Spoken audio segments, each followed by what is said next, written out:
Pamoja na majibu mazuri ya Mheshimiwa Naibu Waziri, Mheshimiwa Mwenyekiti, barabara nyingi zinazosimamiwa na TARURA na hasa za mikoa ya Pwani, kwa maana ya Pwani kija mpaka kusini, Lindi, Mtwara, na hasa katika jimbo la Mtama zimekatika sana baada ya kupata baraka ya mvua kubwa.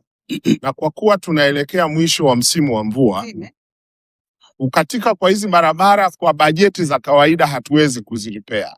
Serikali ina mpango gani wa kuagiza maafisa wa TARURA wafanye tathmini hasa zile barabara ambazo kwa kweli bila hizo maisha ya watu wetu yatasimama, ili itengwe bajeti ya ziada kwenda kuziripea au kuzikarabati katika hali ambayo tunayo sasa baada ya mvua kubwa ambazo zimeendelea kunyesha nchini. Majibu, Mheshimiwa Waziri. Asante sana Mheshimiwa Mwenyekiti. Nimpongeze sana Mheshimiwa Nape Moses Nnauye kwa kazi kubwa anayofanya kwa wananchi wa jimbo la Mtama.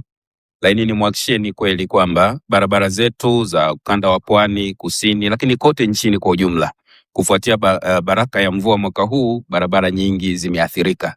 Na serikali imeweka mpango mkakati wa kufanya tathmini, na hivi ninavyoongea mameneja wa TARURA mikoa na wilaya wanaendelea kufanya tathmini ya barabara zote muhimu kote nchini na kutambua gharama za fedha zinazohitajika, na serikali inaendelea kuandaa fedha ili baada ya msimu wa mvua barabara zote ambazo ni muhimu ziweze kufanyiwa matengenezo maalum na kupitika vizuri ili kuboresha huduma za usafiri na usafishaji kwa wananchi. Kwa hiyo Mheshimiwa Mbunge, barabara za jimbo la Mtama na majimbo yote kote nchini zitapewa kipaumbele katika mpango huo. Asante.